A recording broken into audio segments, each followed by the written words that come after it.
Donc, je suis David Offer, je suis ici avec deux casquettes ce soir. Je suis le président de la Fédération française de la cybersécurité et je suis également le vice-président d'iTrust.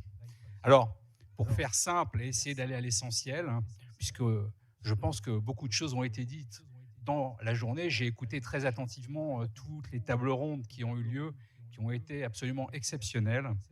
Euh, sur la fédération, on mène beaucoup d'actions et on a notamment créé un métier qui s'appelle l'assistant cyber, qui est un métier destiné à l'accompagnement des RSSI, des DPO, des managers de risque, avec un niveau bac, c'est-à-dire qu'on n'a pas besoin d'être ingénieur bac plus 5, mais l'intérêt de ce métier, c'est qu'il est accessible à toutes et à tous, et on a lancé les premières promotions de formation l'an passé. Et pourquoi je vous raconte ça? Parce que c'est intéressant.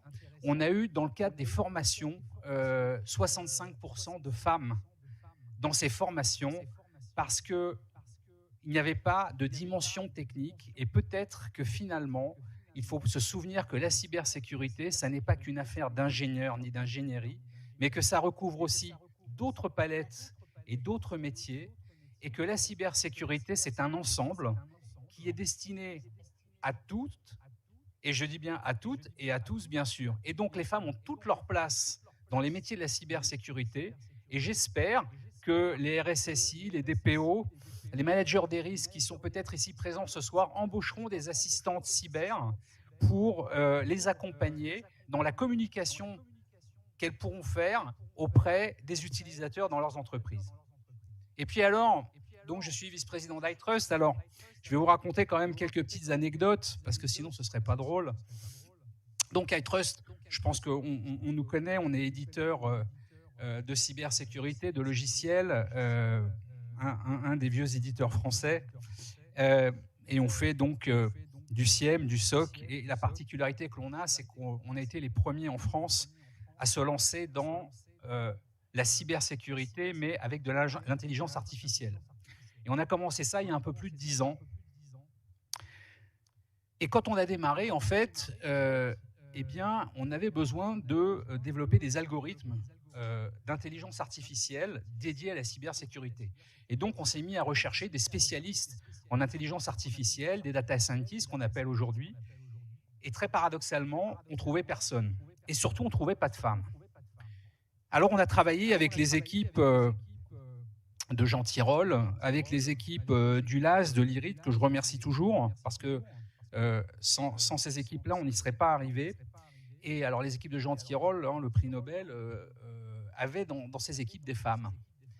Et elles n'étaient pas françaises, mais, et c'est une anecdote que de personnes connaissent, en fait, le nom de la technologie Revelium que nous commercialisons a été trouvé par une femme, parce que Reveal, cette femme était d'origine anglo-saxonne, et en fait, le Revelium vient de Reveal, et elle avait fait un analogisme et un parallèle entre révéler et to reveal, et d'où le nom de la technologie Revelium. Voilà pour cette petite anecdote. Et puis chez iTrust, alors, on a aussi une des plus vieilles red teams de France, et donc on intègre régulièrement de jeunes femmes pour leur apprendre les métiers de la cyber. On est très investi dans l'association. On a créé une école, d'ailleurs à Toulouse, où on impose 50% de femmes sur les cursus de formation en cybersécurité. Donc ça, c'est une notion importante. Et puis tout le monde parle de la place des femmes. Et moi, je vais finir juste, oui, je finis, j'y arrive. Je vais finir juste par un sujet intéressant, parce qu'on parle toujours de la place des femmes dans la cybersécurité et la place des femmes dans l'entreprise. Mais concrètement, qu'est-ce qu'on fait? Chez iTrust, j'ai imposé dans les KPI ISO d'avoir un indicateur sur le pourcentage et le nombre de femmes dans l'entreprise, et les RH ont pour instruction et pour objectif d'avoir un pourcentage de recrutement féminin, car c'est le seul moyen, je pense, de pouvoir arriver finalement à avoir des femmes dans la cybersécurité. Voilà pour ce petit résumé. Et tout ça pour arriver à nos talents, puisque nous aimons promouvoir les talents, et je suis très fier ce soir, finalement, de pouvoir remettre ce trophée à un espoir, une espoir, hein, et le futur, c'est l'espoir, hein, ou l'inverse.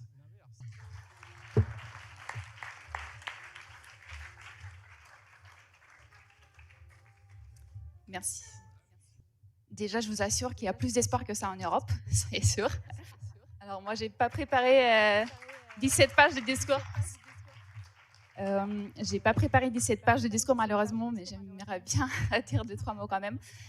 Donc je viens de Moldavie, un pays qui est à l'est de l'Europe, et je travaille actuellement pour Sequoia, une société française qui est éditrice de logiciels. Donc on fait du renseignement de la menace. Je suis beaucoup sur des sujets de cybercriminalité, et on a comme but final de détecter les menaces au plus tôt avant que le malheur arrive.